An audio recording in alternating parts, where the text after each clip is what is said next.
Good morning दोस्तों, मैं संतोष Gupta math classes पर आप सभी का स्वागत करता हूं। जो स्टूडेंट क्लास को पहली बार देख रहे हैं वो चैनल को सब्सक्राइब करें। अगर आपको ये क्लास पसंद आ रही है तो आप इसे लाइक करें और दोस्तों में भी इसे शेयर करें। तो आज से हम बहुत ही शानदार सेशन की शुरुआत कर रहे हैं जिसमें PYP यानी प्रीवियस ईयर के क्वेश्चन का एक शानदार और बहुत ही इम्पोर्टेंट क्वेश्चन है उन लोगों के लिए जो MP में पुलिस कांस्टेबल बनना चाहते हैं या वर्दी जिनका जुनून है। ठीक है ना। तो जो लोग आज से ये सेशन हमारा शुरू हो रहा है और अल्टरनेट डे चलेगा और ये शाम को 5 बजे आएगा। और ये अभी कब चलेगा? अभी तो ये अल्टरनेटिव है लेकिन आगे चल के हम इसे रेगुलर करेंगे और ये चलेगा MW और F में। इसका मतलब है मंडे, वेडनेसडे और फ्राइडे। तो जैसा कि आप जानते हैं आज फ्राइडे, आज से ये शुरू हो रहा है और ये अल्टरनेट है, फिर आगे हम इसे कंटिन्यू कर देंगे डेली। तो जो लोग MP पुलिस कांस्टेबल की तैयारी कर रहे हैं जिसके लिए 4269 पदों की मंजूरी हो गई है उनके लिए तो ये सेशन बहुत ही ज़्यादा जरूरी है। प्लस जो लोग जेल प्रहरी की तैयारी कर रहे हैं उनके लिए भी ये सेशन बहुत ही ज़्यादा जरूरी है। क्यों? क्योंकि MP पुलिस कांस्टेबल और जेल प्रहरी के जो मैथ और रीजनिंग का जो सिलेबस है वो सेम है, दोनों के लिए इक्वल है। और अगर आप चाहें तो किसी भी चीज़ की तैयारी कर रहे हैं तो ये क्या है, PYP सेशन है, मतलब प्रीवियस ईयर के जो क्वेश्चन है वो मैं डेट वाइज और शिफ्ट वाइज कराऊंगा। तो और भी क्लासेस के लिए ये इंपॉर्टेंट है, जैसे SSC की तैयारी कर रहे हैं, RRC की तैयारी कर रहे हैं या किसी भी स्टेट के एग्जाम की। क्यों? क्योंकि पेपर आप सभी जानते हैं TCS बनाता है और उनके पास क्वेश्चन का जो कलेक्शन है, तो जो क्वेश्चन आज कांस्टेबल में है कल वही क्वेश्चन SI में होता है, आज का जो MP SI का क्वेश्चन है वही दिल्ली CPO में मिलता है। तो बहुत सारे एग्जाम के लिए ये क्लास इंपॉर्टेंट होने वाली है। तो आप चाहें तो उसको TCS के इंपॉर्टेंट क्वेश्चन के रूप में भी देख सकते हैं। तो हम चलते हैं MP police constable PYP session previous year question date 19 अगस्त 2017 को जो पेपर हुआ था उसकी फर्स्ट शिफ्ट का मैथ का फर्स्ट क्वेश्चन है ये। तो यहीं से हम इसकी शुरुआत करते हैं। तो देखिए ये क्वेश्चन क्या है, ऑल हैंड, मतलब अर्थमेटिक से लेके एडवांस तक। तो अगर जो स्टूडेंट रेगुलर क्लास पढ़ना चाहते हैं तो वो इस गुप्ता मैथ क्लासेस की प्लेलिस्ट से चैप्टर वाइज पढ़ सकते हैं। वहां पर मैं अभी प्रॉफिट एंड लॉस पढ़ा रहा हूं जिसकी आज सुबह 3rd क्लास हुई है। तो देखिए 750 रुपये को ABC के बीच इस प्रकार बांटा जाता है कि A/B 5/2 और B/C 7/13 है। तो A को कितने रुपए मिलेंगे? देखिए इस क्वेश्चन को मैं कैसे करेंगे, A/B/C। तो A/B कितना है, 5/2 और B/C कितना है, 7/13। ठीक है, इस तरह से तो आप इतना कर सकते हैं क्वेश्चन को। अब क्या करें, तो जो लोग पहली बार क्लास को पढ़ रहे हैं तो अब आप देखिए ये जो जगह है ये इसके पड़ोसी से भर जाएगी, इसके पड़ोसी से इसको फिल कर दीजिए यानी 2, और ये जो जगह खाली है इसको आप इससे भर दीजिए, इस वाले पड़ोसी से फिल कर दीजिए। तो ये कितना आएगा यहाँ 7। तो अब आप देखेंगे तीनों का रेशियो क्या बनेगा, 7×5 = 35, 7×2 = 14 और 13×2 = 26। मतलब A को 35 यूनिट मिलेंगे, B को 16 और इसको कितने 26। और इन सबको जोड़ेंगे तो 14 और 26 40, 40 और 35 कितना 75 रुपए मिलेंगे। पर ये 75 नहीं है, इनको कितने मिलने चाहिए, 750। तो 1 यूनिट का मान क्या है, 0 दिख रही है आगे। तो आप 0 इसमें भी बढ़ा दीजिए, 0 इसमें भी बढ़ा दीजिए, 0 इसमें। किसका पूछा गया था, A को कितने मिलेंगे, तो A को मिलेंगे 350। ठीक है, आई होप कि आपको ये क्वेश्चन समझ में आ गया होगा। इस क्वेश्चन को आप चाहें तो ऐसे भी कर सकते थे, A/B का मतलब होता है A/B और वो कितना था 5/2। B/C कितना था आप जानते हैं 7/13। तो अब आप देखिए B यहाँ भी है, B यहाँ है, तो B को बराबर कर लीजिए। तो इस 2 का मल्टीप्लाई मैं इस इक्वेशन में कर दूंगा और इस 7 का मल्टीप्लाई मैं इस इक्वेशन में कर दूंगा। तो आप यहां से भी इसको देखेंगे तो 5 7 35, बात तो वही आएगी। तो जैसे आप करना चाहें वैसे आप कर सकते हैं। अब हम चलते हैं अपने अगले क्वेश्चन की तरफ। तो क्वेश्चन नंबर 2, 60 kmph की चाल से चल रही एक कार को 200 सेकंड में पार कर देती है। एक कार को 200 मीटर की दूरी तय करने में कितना समय लगेगा? मतलब एक कार है और उस कार की जो स्पीड है वो 60 kmph है, 60 kmph है। तो वो 200 मीटर की दूरी तय करने में कितना समय लेगी?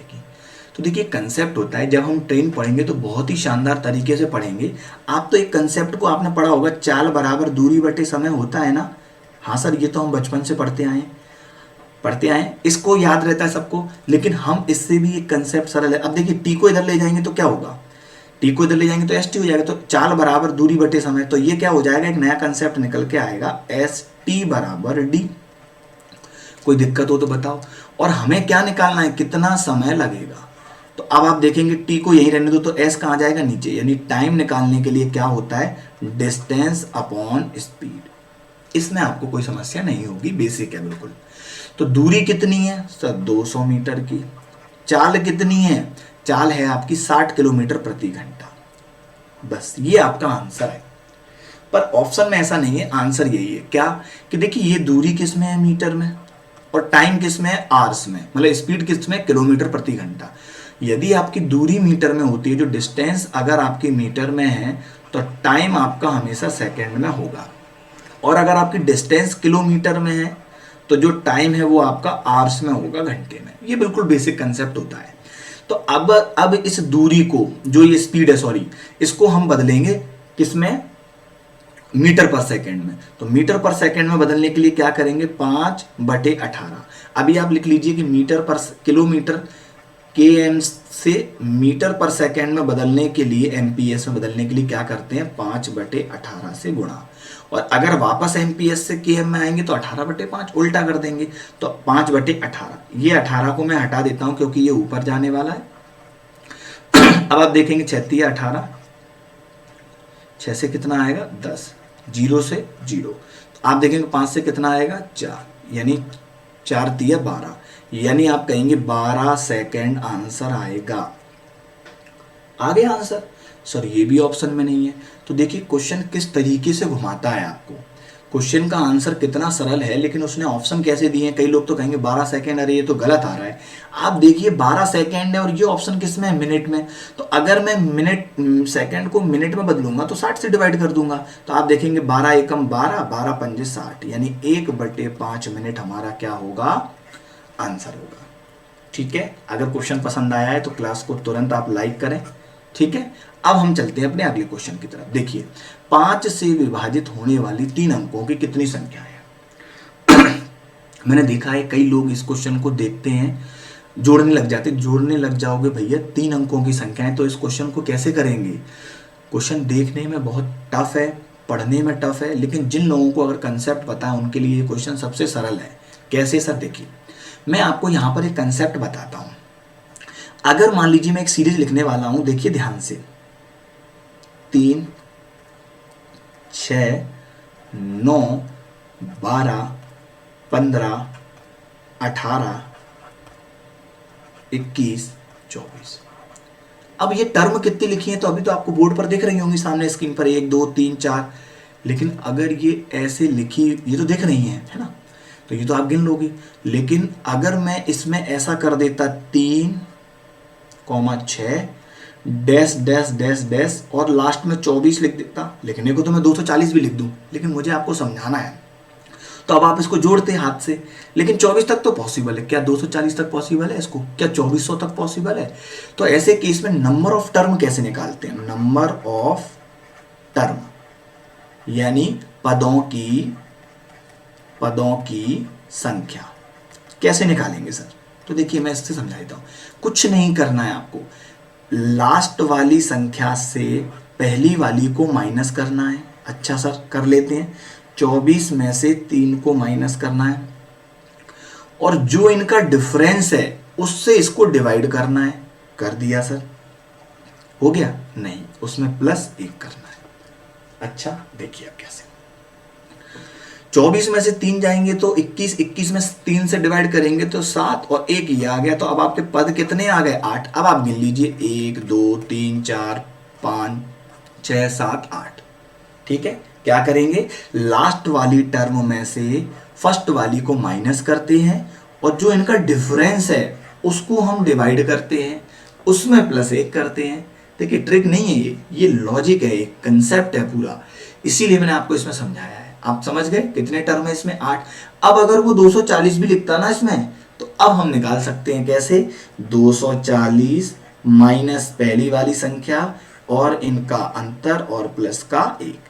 अब आप इसको करेंगे तो आंसर आ जाएगा।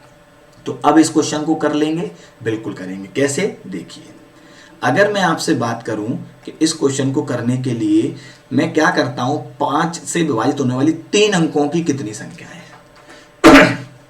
देखिए 3 अंकों की संख्याएं क्या होती हैं, तो 3 अंकों की देखिए 5 से शुरू होने वाली, 5 से विभाजित, तो देखिए 3 अंकों से जो शुरू होंगी वो 100 से शुरू होंगी, और 3 अंकों की चाहिए तो होती तो 1000 भी है लास्ट, लेकिन 1000 जो संख्या है वो क्या है, 4 अंकों की हो गई। तो इससे जस्ट पहले एक 5 कितना होगा, तो ये तो नहीं होगी, तो वो कितनी होगी, 995। ठीक है, अगर आप इसको कॉमा लगाएंगे आगे लिखेंगे तो दूसरी संख्या क्या हो जाएगी, 105, फिर क्या हो जाएगी 110, ऐसे ऐसे ये कितने तक जाएगी, 995 तक।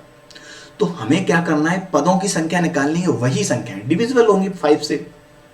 तो कैसे निकालें, अब आप निकाल सकते हैं कि 995 माइनस क्या, पहली वाली संख्या 100, पहली संख्या 100 है, और इनका डिफरेंस कितना है, 5, क्योंकि देखिए 5 ही डिफरेंस आ रहा है और ये डिफरेंस आ गया।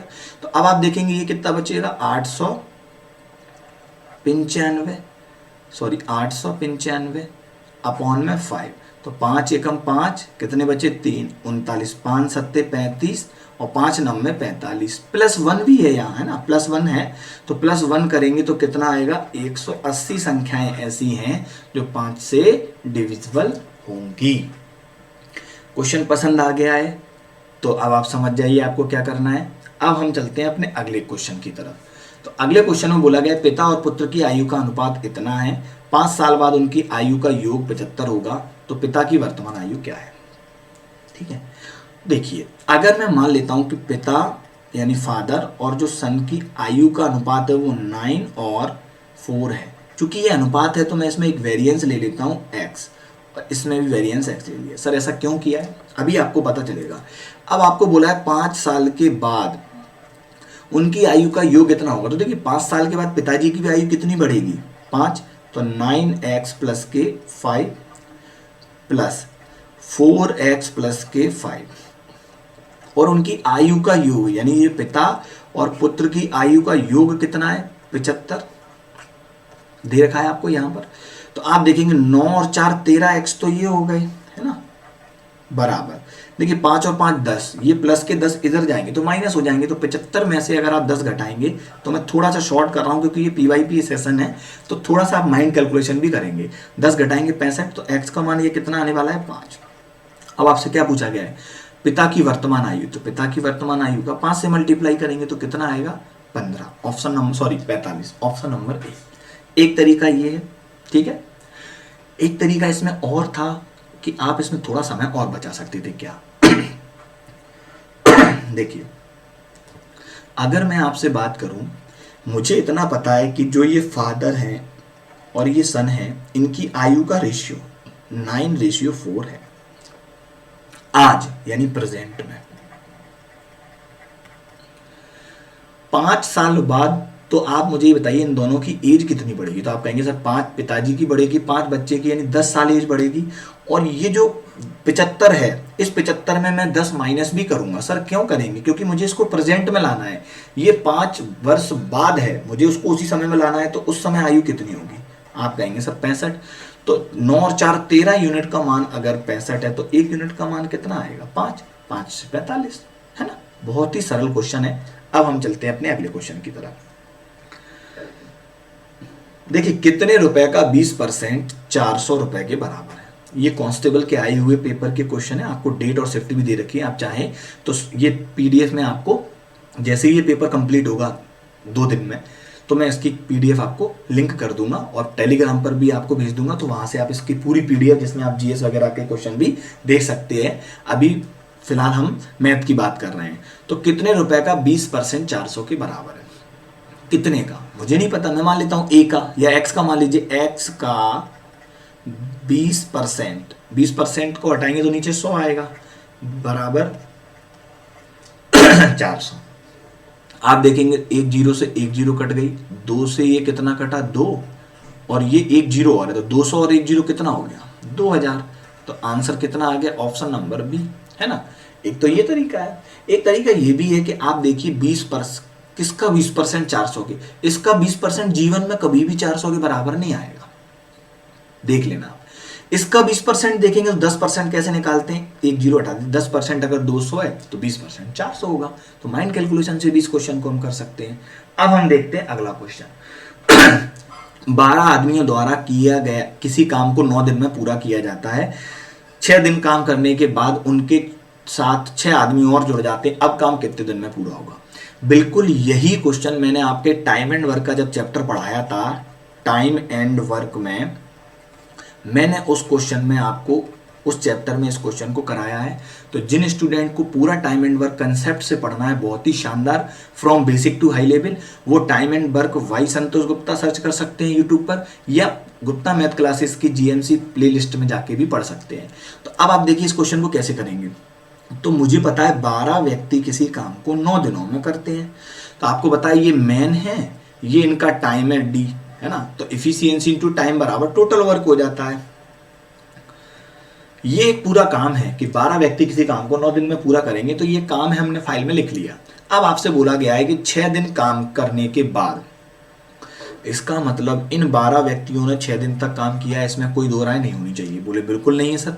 तो 12 व्यक्तियों ने 6 दिन तक काम किया है, ये काम हो गया, कुछ काम ये हो गया, प्लस अब वो कह रहे हैं 6 आदमी और जुड़ जाते हैं। तो देखिए अभी 12 मैन थे, ये लिखिए ना, 12 आदमी तो है ये, और 6 दिन तक काम किया। तो 12 आदमी में अगर 6 और जोड़ देंगे तो वो कितने होंगे, 18 आदमी। अब काम कितने दिन में होगा हमें नहीं पता, हम तो डी मान लेते हैं। डी क्यों मानते हैं, आप चाहे तो एक्स मान लें, ए मान लें, डी इसलिए क्योंकि डे है। तो अब आप देखिए 12 नंबर में 108 और 12 से 6 कितना 72 और प्लस के 18 डी। अब आप देखेंगे 72 जब इधर लेस करेंगे तो मेरे हिसाब से ये कितना बचेगा 36, और घटा दिया है मैंने, थोड़ा शॉर्ट कर रहे हैं क्योंकि आप सभी जानते हैं ये पीवाईपी सेशन है। अगर आपको पूरी क्लास पढ़नी है तो प्लेलिस्ट से चैप्टर वाइज पढ़ सकते हैं। तो 108 में से 72 गया 36 और ये 18 डिवाइड में आ जाएगा। तो डी का मान कितना आएगा, तो हम जानते हैं डी का मान आने वाला है 2। ठीक है, बहुत ही कंसेप्ट से इस क्वेश्चन को हम करते हैं, समझते हैं, लगता है कि ये कठिन है पर कठिन नहीं होते। अब हम चलते हैं अपने अगले क्वेश्चन की तरफ। यदि कुछ रुपए ए बी सी को 5:7 ए बी और सी को, इसको 5 रुपए मिलेंगे, इसको 7 रुपए मिलेंगे, अनुपात में है ना इसलिए इसको 6 रुपए मिलेंगे, बांटा जाता है। यदि बी को सी से, यानी ये जो भाई साहब है इनको सी से 4500 रुपए ज्यादा मिलते हों, पहले देख तो लो आप कितने मिल रहे हैं। तो मुझे पता है इसको 7 रुपए मिल रहे हैं और इसको 6 रुपए मिल रहे हैं, यानी बी को ज्यादा मिल रहे हैं। कितने ज्यादा मिल रहे हैं सर, 1 यूनिट या 1 रुपए। और ये 1 किसके बराबर है, तो हम जानते हैं सर ये तो 4500 के बराबर है। तो एक पेन की कीमत मान लीजिए, एक टीवी की कीमत 4500 है, तो सी को कितने मिलेंगे। अब सी को मिल कितने रहे हैं 6, तो 6 को 45 से मल्टीप्लाई करेंगे तो देखिए 2 0 2 0। अब आप 6 से मल्टीप्लाई करेंगे, 6 पंजे 30, तो यहाँ भी 0 आएगा, तो 3 0 लास्ट में, और 6 चौके 24 और 3 27। ठीक है, तो आंसर क्या आएगा, ऑप्शन नंबर कितना आएगा, सी। आई होप कि आप इसको समझ गए होंगे। अब हम चलते हैं अपने अगले क्वेश्चन की तरफ। देखिए ए बी से 2 साल बड़ा है, जो कि सी की आयु का दोगुना है। तो जो स्टूडेंट इस क्लास को देख रहे हैं पहली बार, आज ये हमारे पीवाईपी का पहला सेशन है, तो उन लोगों से रिक्वेस्ट है कि और भी लोगों को जोड़ने के लिए इस क्लास को शेयर करें।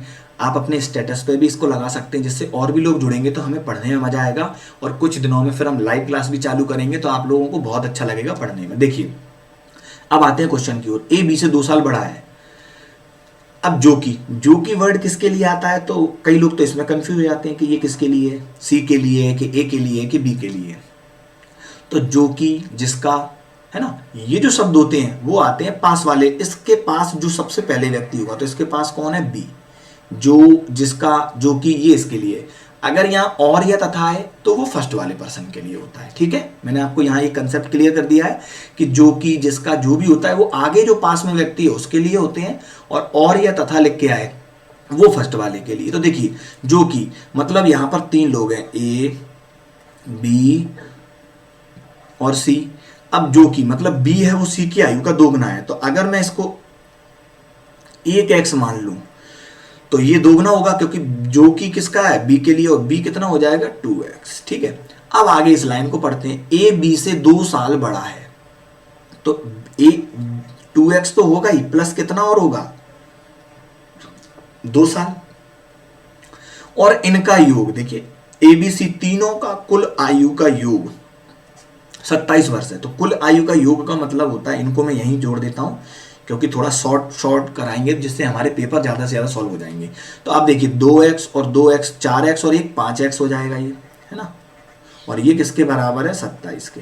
तो आप देखिए 2 ये है जो यूनिट में, ये इधर आके माइनस होगा 27 में से, तो कितना बचेगा 25।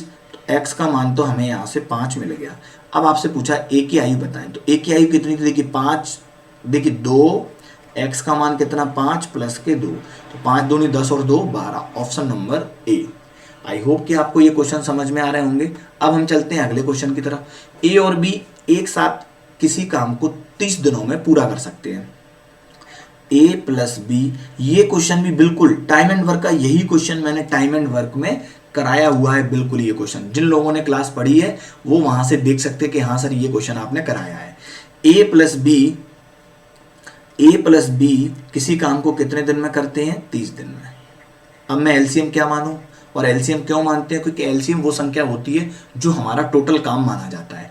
तो मैं मान लेता हूँ 30, ये हमारा क्या है, टोटल काम यानी कुल वर्क। अब आप 30 से 30 को डिवाइड करेंगे तो आपकी क्षमता पर डे कितनी आएगी, दोनों की, ए प्लस बी की 1। अब आपने यहां तक पढ़ लिया। अब बोला गया 20 दिन के बाद बी काम छोड़ देता है, शेष काम को ए अकेले द्वारा 20 दिनों में किया जाता है। तो 20 दिनों के करने के बाद, तो पहले इन लोगों को आप बताइए पर डे ये एक काम कर रहे हैं, और ऐसा ये 20 दिनों तक करेंगे तो काम कितना हो जाएगा टोटल, आप कहेंगे 20। तो मैं इस 30 में से 20 को माइनस करूंगा, तो अब बचा हुआ काम कितना है, 10। और इस 10 काम को ए ने कितने में किया है, 20 दिन में। तो 10 काम को अगर आप 20 दिन में करते हैं, या आप ये कह सकते हैं 10 लड्डुओं को अगर आप 20 दिन में खाएंगे तो पर डे आधा लड्डू खा रहे हैं, और यही आपकी इफिशियंसी है। तो ए की इफिशियंसी कितनी आ गई, 1/2। तो देखिए ए की इफिशियंसी 1/2 है, और ए और बी दोनों की इफिशियंसी यहाँ कितनी थी, 1। तो कहीं ना कहीं फिर बी की इफिशियंसी भी 1/2 होगी ही। ये अब यूनिवर्सल ट्रुथ हो चुका है। क्यों, क्योंकि ए की इफिशियंसी आधी है और ए और बी दोनों एक काम करते हैं, तो बी भी 100% अब आधा काम कर रहा होगा। तो पूछा गया है बी अकेले उस काम को कितने दिनों में पूरा करेगा। तो कुल काम कितना था, 30, ये लिखा है। और बी की क्षमता कितनी है, 1/2। ये /2 हमेशा मल्टीप्लाई में ऊपर जाएगा, तो 30 दूनी कितना होगा, 60। आंसर क्या आएगा, option number A. I hope कि आपको ये क्वेश्चन समझ में आ रहे होंगे। बहुत ही अच्छे क्वेश्चन है, और ये क्वेश्चन मैंने कराए हुए हैं, ठीक है ना। आज की क्लास पहली क्लास है पीवाईपी सेशन की। तो इस क्लास में मैंने जो चैप्टर पढ़ा दिए हैं अपने यूट्यूब चैनल पर, उसमें मैंने टाइम एंड वर्क पढ़ा दिया है, वर्क एंड वेजेस पढ़ा दिया है, पाइप एंड सिस्टर्न पढ़ा दिया है, यानी समय और कार्य और मजदूरी और नल और टंकी। इसके साथ साथ मैंने परसेंटेज पूरा पढ़ा दिया है, और अभी हम वहाँ पर प्रॉफिट एंड लॉस पढ़ रहे हैं, जिसकी आज सुबह तीसरी क्लास हुई है। तो इन तीनों के फर्स्ट चैप्टर की लिंक मैं आपको शेयर कर दूंगा आज की डिस्क्रिप्शन में, और बाकी के चैप्टर आप पूरे प्लेलिस्ट से पढ़ सकते हैं, ठीक है। चलते हैं हम अपने अगले क्वेश्चन की तरफ। एक व्यापारी 4800 रुपए के अंकित मूल्य की एक वॉशिंग मशीन को 15% और 5%, देखिए इस क्वेश्चन को आपने होमवर्क का क्वेश्चन मानिए, मैं लिख नहीं पाया हूँ यहाँ पर, ये आपके एक होमवर्क का क्वेश्चन है। होमवर्क का क्वेश्चन मैं इसलिए देता हूं जिससे आप लोग इंटरेस्ट लें क्लास में, और जो स्टूडेंट इस क्लास के टॉप 5 स्टूडेंट की लिस्ट में आना चाहते हैं वो लोग अपने क्लास को देखने के बाद होमवर्क के क्वेश्चन का आंसर जरूर कमेंट करें। ये होमवर्क का क्वेश्चन है। अब हम बढ़ते हैं अपने अगले क्वेश्चन की तरफ। देखिए स्थिर जल में एक नाव की चाल 10 kmph है। स्थिर जल का मतलब होता है शांत जल में, शांत जल का मतलब तालाब की कह सकते हैं, ये कई बार नदी देखिए हमेशा बहती हुई होती है, लेकिन आप तालाब मान लीजिए या कोई, ठीक है। तो अब आप देखेंगे कोई झील है, तो आप बोट को क्या मानते हैं, यहाँ पर ये बोट है, बी फॉर बोट होता है, और बोट की चाल कितनी है 10 kmph। मैंने kmph लिख दो या नहीं लिखो उससे कोई फर्क नहीं पड़ेगा, ठीक है। और धारा की चाल, धारा मतलब होती है स्ट्रीम, तो स्ट्रीम की चाल कितनी है, तो स्ट्रीम की चाल है आपकी 5 kmph, ठीक है, ठीक है। अब आपको क्या करना है, धारा की दिशा में 5 किलोमीटर की दूरी तय करने में आपको कितना समय लगेगा। देखिए समय कितना लगेगा, तो अभी हमने क्वेश्चन किया था, समय निकालने के लिए क्या होता है, चाल बराबर दूरी बटे समय, हमें एक कंसेप्ट याद है। अब समय निकालना है तो टी इधर आ जाएगा, तो टाइम बराबर क्या होता है, डिस्टेंस अपॉन में स्पीड, ये कंसेप्ट है, इससे इसका आंसर आएगा। तो मैं यहाँ फिर लिख देता हूँ टाइम बराबर डिस्टेंस अपॉन स्पीड। देखिए डिस्टेंस कितनी है 5 किलोमीटर की, स्पीड क्या आएगी।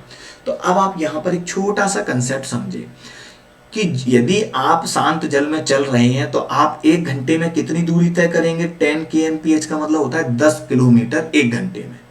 लेकिन आपकी जो स्ट्रीम है धारा वो भी 5 किलोमीटर से फ्लो हो रही है, तो किस दिशा में फ्लो हो रही है इस बात का भी बहुत बड़ा फर्क पड़ता है। अगर मान लीजिए आपकी धारा इस तरफ से बह रही है और आप इस तरफ से आ रहे हैं, तो आप जितना तैरेंगे या आपकी गाड़ी आगे बढ़ेगी नाव, तो धारा उसको क्या है पीछे कर देगी, है ना। लेकिन अगर आपकी धारा इसी दिशा में है और आपकी बोट भी इसी दिशा में, तो आप जितना चलेंगे तो धारा आपको और आगे बढ़ाएगी। जो लोग स्विमिंग करते हैं इस बात को अच्छे से समझ गए होंगे कि जब कभी धारा जिस दिशा में बह रही है उस हिस्से में हमें स्विमिंग करने में परेशानी होती है, क्योंकि धारा हमारा विरोध करती है, प्रतिरोध करती है।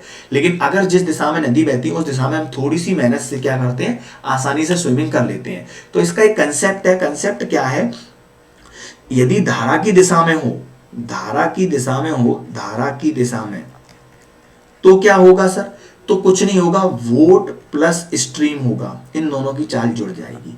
और धारा के विपरीत होगा, धारा के विपरीत होगा तो क्या है, समझ गए अब आप, क्या होगा, V minus S, sorry B for Bombay है, ये B माइनस एस हो जाएगा। तो इसमें बोला क्या गया, धारा की दिशा में, मतलब धारा की ही दिशा में जाना है, तो धारा भी चलेगी आप भी चलेंगे, तो दोनों की स्पीड क्या है, जुड़ जाएंगी। 10 और 5 कितना होगा, 15। अब आप देखेंगे 15 का मतलब क्या होता है, 1/3 घंटे, 1/3 घंटे। ऑप्शन में कहीं नहीं है, क्यों, क्योंकि उसने मिनट में कन्वर्ट किया है, तो 60 से मैं इसको मल्टीप्लाई कर दूंगा तो आंसर कितना आएगा, 20 मिनट, ऑप्शन नंबर ए। ठीक है, आई होप कि आपको ये क्वेश्चन समझ में आ गया होगा। अगर वो बोलता धारा के विपरीत, धारा की दिशा में, अगर बोलता धारा के विपरीत, तो हम इसकी डिफरेंस ले लेते। ठीक है, अब हम चलते हैं अगले क्वेश्चन की तरफ। देखिए, दो व्यक्तियों की आयु का अंतर कितना है, 2। अभी अभी हमने क्वेश्चन ऐसा किया था, और यदि उनकी आयु का योग 144 है। देखिए, दो व्यक्ति, आप एक्स वाई मान लीजिए, ए प्लस बी मान लीजिए, ठीक है ना, या रामो श्याम मान लीजिए, चलो ए प्लस बी मान लेते हैं। ए प्लस बी, इनकी आयु का अंतर कितना है, सॉरी अंतर है तो मैं इसमें माइनस ले लेता हूँ, है ना, अंतर है ये, तो मैं एक काम करता हूँ, अंतर को क्या करते हैं अपन, अंतर है तो अंतर को क्या करते हैं, a माइनस बी, और ये अंतर कितना है, 2। इसमें कोई समस्या नहीं है। दो व्यक्तियों को आयु का अंतर, आयु का अंतर मतलब होता है डिफरेंस, और उनकी आयु का योग 144, पूरा पढ़े क्वेश्चन, जल्दबाजी में ना करें, 144 के वर्गमूल के बराबर है। तो 144 किसका वर्गमूल होता है सर, ये तो हम जानते हैं 12 का, तो वो इनका योग है, उनकी आयु का योग। योग क्या होता है, तो योग भी आप सभी जानते हैं, a प्लस बी, और वो किसके बराबर है, 12। अब इस क्वेश्चन को हम ऐसे भी सॉल्व कर सकते हैं, देखिए, माइनस माइनस और माइनस, या फिर आप एक डायरेक्ट एक काम करते, इसको हटा दीजिए माइनस को, है ना, देखिए ये तो डायरेक्ट कट गया, a और a कितना, 2a, और 12 और 2 14, यानी a का मान कितना आने वाला है, 7। अब आप बताइए, ये क्वेश्चन को मैं बाहर निकाल रहा हूँ, a प्लस बी बराबर 12, a का मान अगर 7 है तो b का मान फिर 5 होगा, तभी ये 12 होगा। तो पूछा गया दोनों में से बड़े वाले की आयु कितनी है, तो बड़े वाले की आयु कितनी आ गई, 7। एक तरीका ये है कि इस इक्वेशन से निकाला। एक तरीका ये भी है कि जब भी कभी आपको इक्वेशन दे रखी हो a माइनस बी बराबर 2 और a प्लस बी बराबर 12, तो इसको आप बिना उसके भी कर सकते हैं, विलोपन विधि के। कैसे, अब आप बताइए a और b में बड़ा कौन है, तो देखिए यहाँ पर हम नहीं कह सकते कि a बड़ा है कि b बड़ा है, लेकिन इस इक्वेशन को देख के मैं कह सकता हूँ a बड़ा होगा, क्यों, क्योंकि प्लस में और b नेगेटिव है, तो a बड़ा होगा। तो जब भी बड़ी संख्या का मान चाहिए हो आपको, तो इन दोनों को जोड़ के उसे आधा करना होता है। इन दोनों को जोड़ोगे 2 और 12 14, 14 को आधा करोगे 7। अगर आपको b का मान चाहिए तो क्या करें, तो इन दोनों का जो अंतर है उसको आधा करना है। तो b का मान कभी डायरेक्ट निकालना हो तो कैसे निकालेंगे, 12 और 2 का डिफरेंस 10, 10 का आधा करेंगे 5। आई होप कि आपको समझ में आ गया होगा। चलते हैं हम अपने अगले क्वेश्चन की तरफ। ए की आयु उसकी पुत्र की आयु की 6 गुनी है, ए के पिता की आयु से 4। देखिए, ए की आयु ए है तो मैं ए लिख देता हूं, अपने पुत्र की आयु की 6 गुनी है, यानी एक का एक सन है, तो इसकी अगर मैं x मान लेता हूं तो ये कितनी होगी, 6 गुनी होगी 6x। और ए के पिता की आयु, यानी इसके भी एक फादर है, ध्यान रहे ये फादर ए के है, इसके फादर की आयु 40 वर्ष अधिक है, तो 6x तो होगी, प्लस के कितने और होंगे, 40। तो अब आपसे बोला गया उन सब की आयु कुल योग 118 वर्ष है। कुल का मतलब आप समझ गए, ये प्लस ये, और इनको जोड़ के कितना करना है, 118 के बराबर। अब आप देखिए 6x 6x 12 और एक 13x, तो ये तो 13x होने वाले हैं, बराबर 40 इधर माइनस करेंगे तो 40 माइनस करेंगे तो ये कितना आएगा, 40 अगर आप माइनस करेंगे तो ये आएगा, देखिए अगर 120 होता तो 80 बचता, तो ये आएगा 78, और x का मान कितना आने वाला है, 13 पंजे 65, 13 6 78। तो आपसे पूछा गया है a की आयु कितनी है, तो a की पूछा है, तो a की आयु कितनी होगी, 6 × 6 36। Option number B. आज की इस क्लास को हम यहीं तक रखते हैं, बाकी की क्लास इसकी अल्टरनेटिव अब यानी मंडे को होगी, और मंडे को इसका पीवाईपी सेशन यहीं से शुरू होगा। तो जो स्टूडेंट्स क्लास को पहली बार देख रहे थे तुरंत चैनल को सब्सक्राइब करें। अगर आपको ये क्लास पसंद आई है तो आप इसे लाइक भी करें और दोस्तों में भी इसे शेयर जरूर करें, ठीक है। आज और जो स्टूडेंट मेरे मैथ को रेगुलर पढ़ना चाहते हैं वो भी बिल्कुल फ्री में, तो वो प्ले लिस्ट से पढ़ सकते हैं। इसकी एक क्लास सुबह 10 बजे के आसपास होती है और उसमें हम अभी P&L पढ़ रहे हैं, प्रॉफिट एंड लॉस की 3rd क्लास पढ़ रहे हैं, ठीक है। बाकी की जो इस संडे यानी जो परसों है आपका परसेंटेज का टेस्ट होगा, ठीक है। तो जो स्टूडेंट पीवाईपी सेशन को ज्वाइन करना चाहते हैं तो पीवाईपी सेशन अब आपका कंटिन्यू चलेगा, और अभी ये अल्टरनेटिव है, कुछ ही दिनों में इसको हम रेगुलर करेंगे। तो पर डे पढ़ेंगे, तो आप सब जानते हैं 2017 और 2016 में लास्ट के इन 2 एग्जाम को लिया जाए तो लगभग 110 सेट बने हुए हैं कांस्टेबल के। तो 110 सेट हैं, तो आप सभी जानते हैं कि अभी लॉकडाउन चल रहा है, अभी वैकेंसी अप्रूव्ड हो गई है लेकिन आने में थोड़ा समय लगेगा। लेकिन आप तो ये मान के चलिए 3 से 4 महीने हैं हमारे पास। तो जिन लोगों को वर्दी का जुनून है, जिनको लगता है कि वर्दी ही मेरी पहचान है, तो वो लोग केवल प्रैक्टिस करें और रेगुलर मैथ और रीजनिंग को भी पढ़ें, जीएस को भी पढ़ें, सब कुछ पढ़ना है आपको। सिलेक्शन तभी होगा क्योंकि आप सभी जानते हैं कंपटीशन बढ़ रहा है। तो अगर आप समझिए 110 पेपर सेट को हम लगा लेंगे तो क्या कोई हमारा सिलेक्शन रोक सकता है। और वो पीवाईपी सेशन मैं यहीं से शुरू कर रहा हूँ, आगे चल के मैं सारे पीवाईपी सेशन शुरू करने वाला हूँ एमपी के, तो वो टीसीएस के भी पीवाईपी सेशन आप मान सकते हैं, ठीक है ना। तो बाकी की बातें हम अगली क्लास में करेंगे। आप सभी लोग इस क्लास को लाइक और शेयर जरूर करते रहिए। Thank you very much.